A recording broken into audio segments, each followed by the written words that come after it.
if we don't act, it's not going to happen. So, anyways, it is my pleasure to introduce our first speaker, guest speaker this evening. Her name is Shiry Sapir.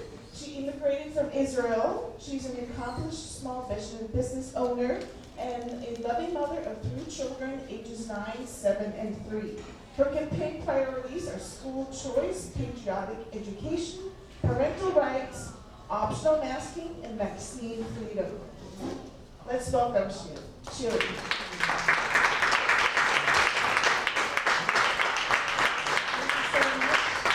So many familiar faces. I feel like I'm getting to know all of Arizona slowly but surely. It's amazing, and I'm everywhere.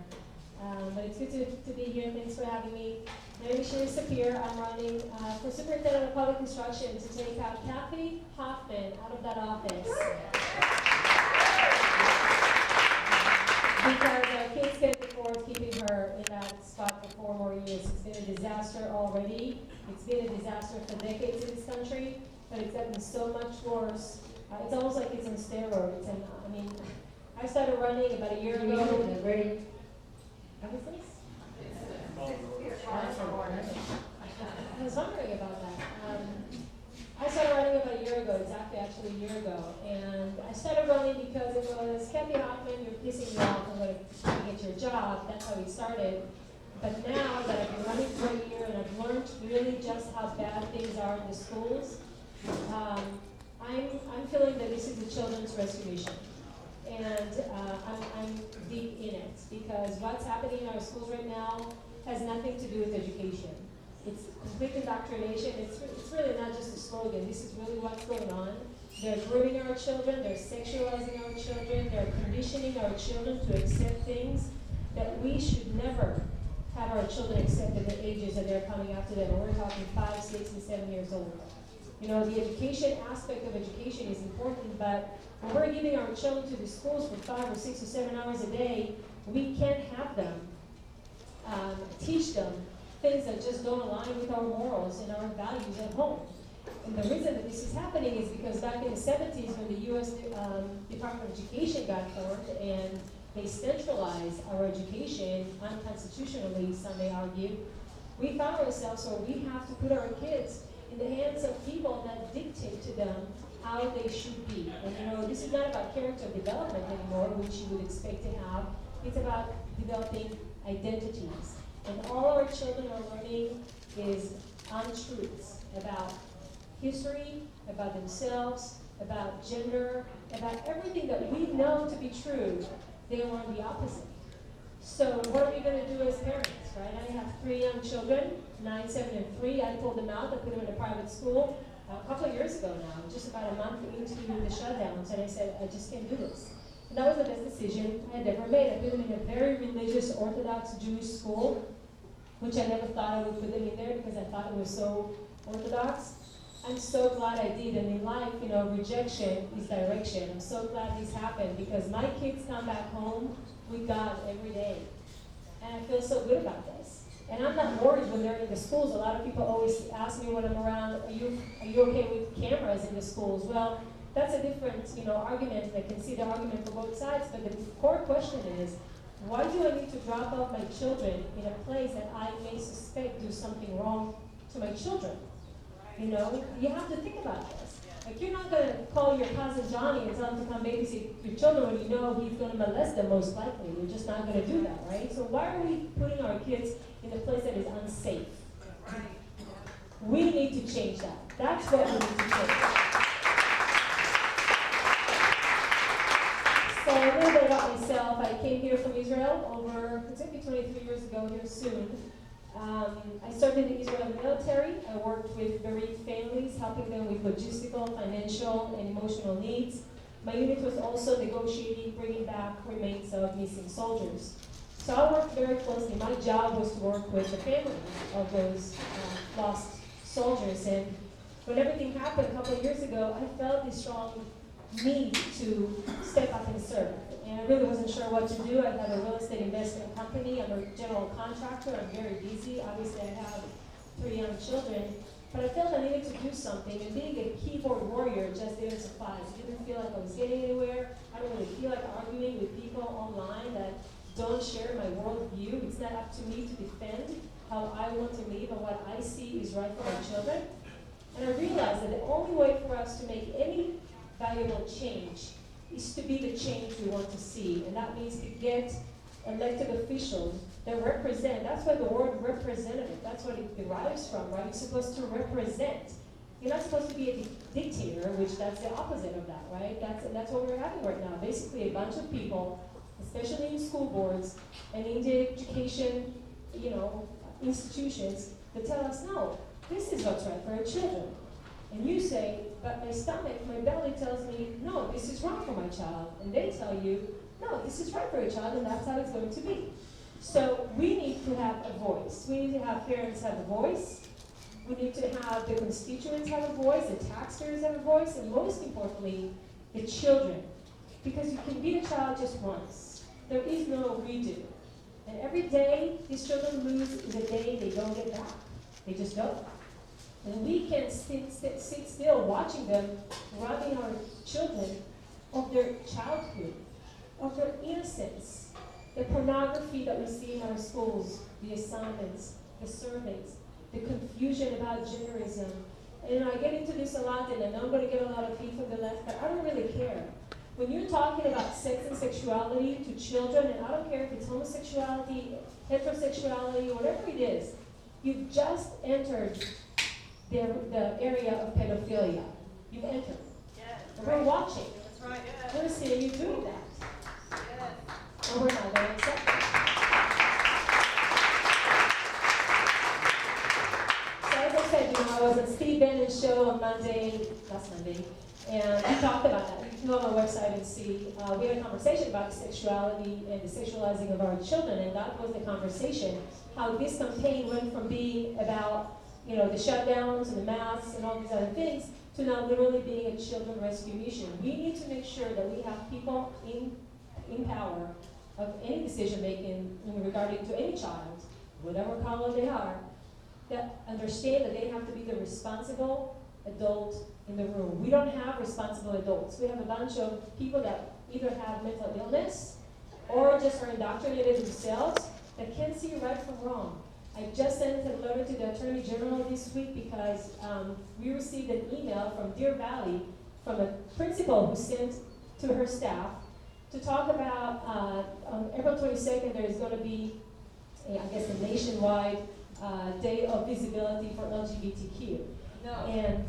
And we've had that last year. We dealt with it in Scottsdale too. So now this is not a student-led movement. This is coming from Pleasant, which is an activist group from outside, sending it to the district. The principal sent that email, but what was shocking about that email, and I got physically ill when I saw it, but please go on my website and see, she wrote to the staff, some students may show up with tape over their mouth, so just know that. And I was telling my husband, did I just read this right? I mean, did this principal, educator, PhD in whatever she has, just inform her staff that they may see children coming into the school and sitting a whole day with a tape over the mouth in solidarity with LGBTQ? If I did this in my home, I assure you somebody would have called Child Protective Services, and they should have. Amen. So when you're watching all these things, and I said to the Attorney General a letter, I said, excuse me, this is first of all an infringement of the First Amendment rights of these children, because once you walk into the school now, they have to make a decision whether they engage in a day of silence and show solidarity to the LGBTQ community, or they don't, and they may get bullied for that, or there may be peer pressure, or whatever might happen to them in that process. So they have to have, it's compelled speech, they have to decide which side they're on. And that's number one. And number two, the parental rights, Parents' Bill of Rights in Arizona. We have the right to direct the upbringing of a minor child. I don't want my child to be involved or exposed to this kind of information. I don't. I have that right. You are imposing this information on my child without my consent. So the public schools we have to do something different, right? I mean, the definition of insanity is doing the same thing over and over again and expect a different result. We cannot receive any different results if we're going to have the same old people, the same politicians, the same educators, and I'm telling you, a lot of them are Republicans that I speak with. They just cannot see the forest from the trees. They just, because they're so invested and they've been part of it for so long, they just can't let go of them. And I will blame myself if I don't step up and say, you know what? Thank you very much for what you've done. We'll take it from here. And we will. So what are we going to do about this? Because I do want you to know, I can depress you, I can go on and on and depress the living life out of you, but I won't do that. I want to bring you some hope, okay? Why is this a good idea for us to engage in this fight? Why we can win this battle? And how are we going to do this? My main priority is, number one, school choice. Okay, the money must follow the child. Every dollar in Arizona, thank you. Every dollar should follow every child. You know, I'm not a legislator, so it's not going to be something that I decide to do by myself. But I can tell you this week alone, and I'm going to put it out this week, I have an endorsement from 10 different representatives, state representatives, John Fillmore, Frank Carroll, Representative Chopnik,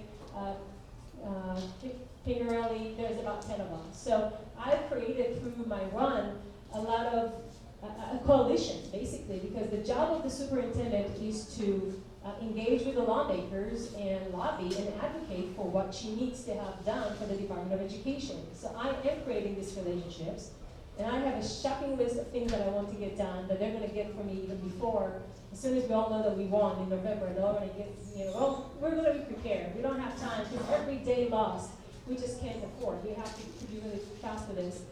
But school choice is going to be number one, and I think that's really going to be the only way for us to free ourselves from this monopoly that we are witnessing with the public schools.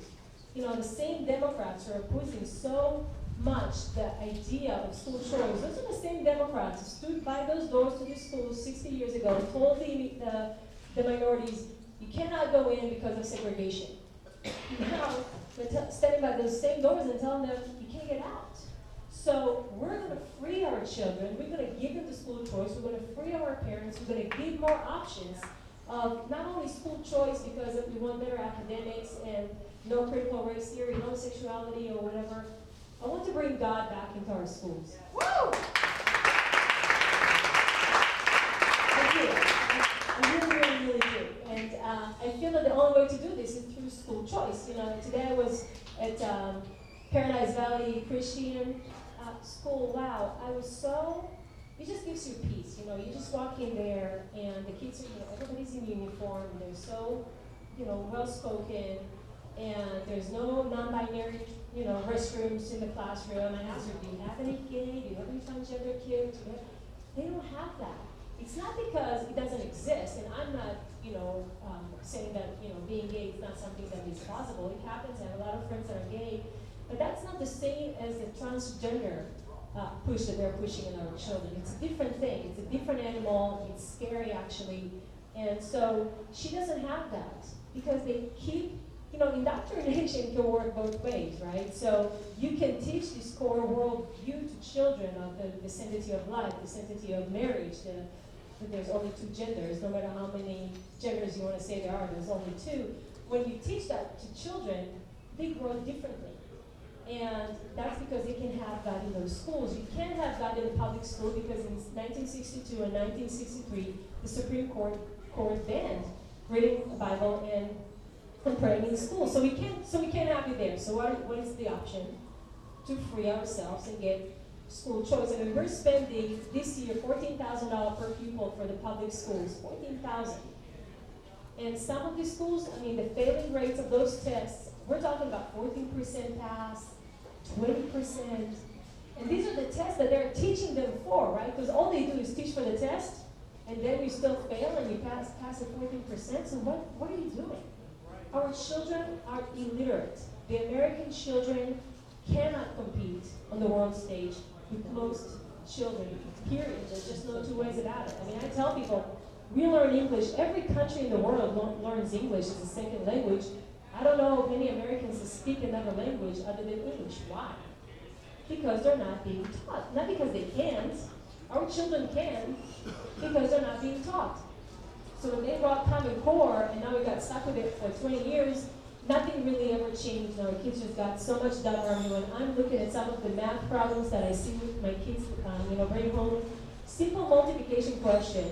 You have to deconstruct to reconstruct. You lost 35 seconds on a question that should have taken you 30 seconds to figure out, 5 seconds or 10 seconds. And plus, it's so confusing. It makes no sense. They don't really understand. They don't really master any topic because they just run through everything because you just want to push them further. After 2 years of some kids not being in person in school, you would think that Kathy Hoffman would have some curiosity as to their ability to catch up and have some, plan. If I was a superintendent this year or last year, I would give the children all summer and just teach them reading all summer. And I'm going to force those teachers to be there and pay them whatever it takes so they at least catch up so they can move on. No child from last year or the last 2 years should have gone to the next grade level, I think.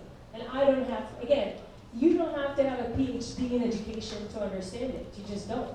They cannot read it. I'm going all over the state. I'm going to schools. Kids cannot even hold a pencil or a pen. They can't read the sentences, the handwriting. It's heartbreaking. It's child abuse. It's cruelty. It makes no sense. And we're not producing productive members of society. They're wasting their time, and we're wasting their time because we are responsible for this. We're paying for this, and we need to make sure that we yield the kind of return on investment that we should expect for our children. We need to have a lot more technical career education, vocational education, if you will. I think that every school, and I'm a general contractor, I tell people, for me to get a plumber or an electrician to a job right now, it's impossible. They're so busy. Why not teaching our children to become plumbers, to become electricians, to become HVAC contractor in Arizona? What better job can you have? Why you don't have, I know, because I know my guy. My goodness, he enriched himself in the last few years, built so many houses just by being, just repairing air conditionings. This is what we need to teach our children, and the reason they're not going that path is because in this society, we told them, well, you should take a student loan for $100,000 that you'll never pay back. And you need to go and get a bachelor's degree in some useless, whatever, social studies that you need to, whatever. Gender studies, even better, or women's studies, which is a real trick if you want to go into that dark side. And I say it as a woman, it's just unbelievable to me. So do that. Don't get a job until you're, I don't know what age, you're still going to stay on the insurance or health insurance with your parents until age 26. What are we doing? What are we doing? No, we need to change the narrative. It's time that we change the narrative and we say what we want to say, because the Democrats have this skill of language construction, telling us what we're supposed to believe in, like as if it's the gospel. No, it's not. So the new trend should be kids, you don't need to be reliable on you don't need to rely on the government, you need to rely on yourself, you don't need to rely on your family and your parents at age 30, you need to rely on yourself, you need to go and get a job. We need to talk about critical job theory, not critical race theory.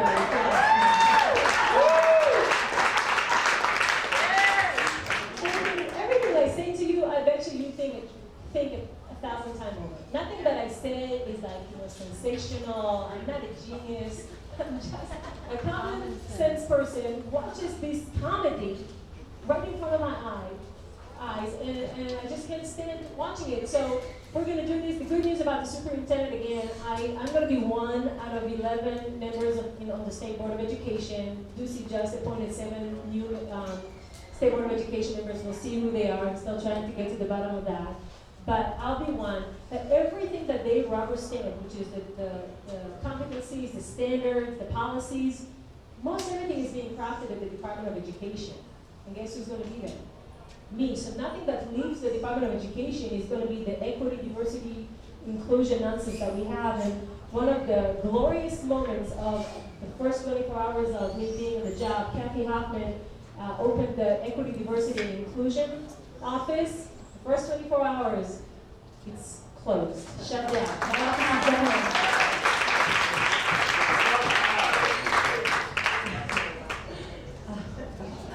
So it's going to be really exciting because information is coming down to our school boards, and if we're going to have better school boards, which we will, we're going to flip. We have Jackie here, we have Lisa, we have Sandra. So if you're from the Cave Creek or Paradise Valley District, please sign their petitions.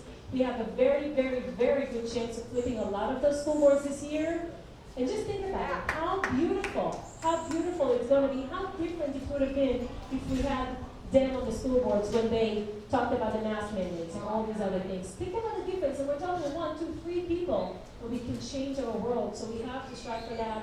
You know, some people, when they say, you know, we've been in this battle for a long time, I get it, but we never really, really were in this battle. And even if we were, you know, in the military, when we were sending units out, you know, some of them in the battle, you know, they lose, they're not making it, they're dying. You don't just say, well, this is it, we're not going to give up. You send another unit to try to finish the job. And it's going to be me this time around. So, thank you. So I can open it up for some questions if you have them, or I can continue to mumble, I can just shut up, whichever one you want to do. $14,000 per student. Yes. What do we get for the special ed students? Because that's usually one way. Right. Well, I can tell you, some get 70,000 to 80,000 per pupil. Some of them just don't get the services they deserve. There is huge discrepancy. It's a disaster. I think a lot of kids are falling, you know, between the cracks. Gifted children too, they don't get the services they deserve because remember, the legislation of no child left behind, the whole idea is to keep everybody at the same level. So they don't really like gifted children to soar, and we have to look into this and give them the opportunity they deserve. So. Yeah, the whole financing situation is a disaster, and special needs are falling. But also, I think, my perspective, and I'm going to learn a lot more about this, I really want to know the numbers, but I feel that we have been labeling children with alphabetical disorders a little prematurely for way too long, you know, for big children. Right, because they want the money, exactly. Right, exactly. And I don't like that. I feel that children need to be children. You're not ADHD or whatever it is. So we can let them, because we didn't, how come we weren't diagnosed? And we grew up to be just fine, you know? So we need to look into this, absolutely. Yes, Bob? You mentioned that you're going to get rid of the office of equity Yeah. because Yes. if They run want. this state. Yes. What are you going to replace it with? Oh, look at Bob. He knows me so well. And sometimes I forget because I speak 700 times a week. So I'm going to replace it with what I'm going to open is the 1776 office in the Department of Education. And I'm so excited to bring some civics, to bring, you know, constitutional studies. It's mind-boggling to me that Americans cannot recite the whole Constitution, really, you know, definitely the Declaration of Independence, knowing all the Bill of Rights, knowing who the founding fathers were. How is it even possible? Most high schoolers, if you ask them today, what's the 9th Amendment, randomly, they just remember. How is that possible? We need to drill that. We need to have citizenship classes every single day. We need to have American flags, not rainbow flags in the classrooms. I used to love rainbows. It's really sad, actually. But, you know, like I have this easy force us. You off open this office 1776. Yes. Have you planned ahead to get anybody in place for day one to take over that office so that we move forward on day one? So I have a lot of experts in education that are coming around me, some former State Board of Education members. I mean, I've created some serious coalitions with me, and I can tell you, the first day that I know that I won the primary, which is in August, as far as I'm concerned, I won the general. And I'm going to start operating as if I won the general, because even winning the general in November is not enough time until January when we take office to do everything I want to get done. So as soon as you guys get me in office or get me through the primary in August, we're going to have the committee that reviews the standards. We're going to have the committee that works on opening the office of 1776. We're going to have a committee that's going to start creating the parents task force. I want to have every parent be able to reach to us with complaints. The Attorney General in Missouri has it on his website as well. It's amazing. He has a form, and he's really going after it. So if you're a parent who has a problem with a policy or curriculum or an issue with a teacher, he has a form on his website. You put it on there, and you're immediately being contacted by his office. So we need to do that, and hopefully, if I have a good attorney general next to me, we're gonna do some damage to what they're doing. I want to work also on the task force to have kind of, it's going to be more of an audit. So we're going to go out and check what they're doing, right? Because when we're talking, instead of sending pictures of restrooms that are vandalized in Paradise Valley that are closed, and you have, condoms and syringes and things like that on the floor. My office is going to randomly send people, and we're going to knock on the door, just a surprise audit. We're going to take pictures, and guess what? I can have a press conference. It's not just going to be Shiry, the mom from Scottsdale. It's going to be the Superintendent of Public Instruction of Arizona. And we're going to put it on the press release, and we're going to make sure that we make a lot of noise. We're going to make sure that everybody knows who are the bad players and who are the good players, because right now we don't know. And when we do, nobody hears us. So you see all these parents just yell, look at this teacher, look at it, and nobody does anything. So our office is going to engage to make sure that we expose these people, that we seek justice through the criminal, prosecution. That I'm not a prosecutor, but then we're going to have the Attorney General. And we're going to make sure that we bring transparency and accountability. I want every teacher to bring her lesson plan up on the website. I don't see why we need to request and have FOIA requests to get information that should be easily available for a parent. You should know what is going to be taught to your child throughout the year, and if they're good teachers, they should have a plan. It's not just something that you're supposed to be navigating, as you go. You should know what you're going to be teaching. Show us. Put it on our website. So there's a lot of thought, there's a lot of innovative ideas. I have a lot of great people, not specific names yet, but a lot of great people that really want to make this successful, that have tried before, but didn't have the right leadership, I think. And they know and they see in me somebody who can probably put this together. And I'm very motivated. So, as I told you, it's very depressing often to see what's going on. But I feel very motivated that we can make some serious change. So my name is Shiry Sapir. Please go on my website. You have my time cards. If not, I have some more. ShirySapir.com. State board, school board members are on there. They're featured on there. The ones that I have not vetted, but definitely created a relationship. I know we can work with them. So please make sure you share their information too. I keep emphasizing this everywhere I go, because my success is going to be so much greater if I have good school board members with me. So thank you very, very much. Thank you.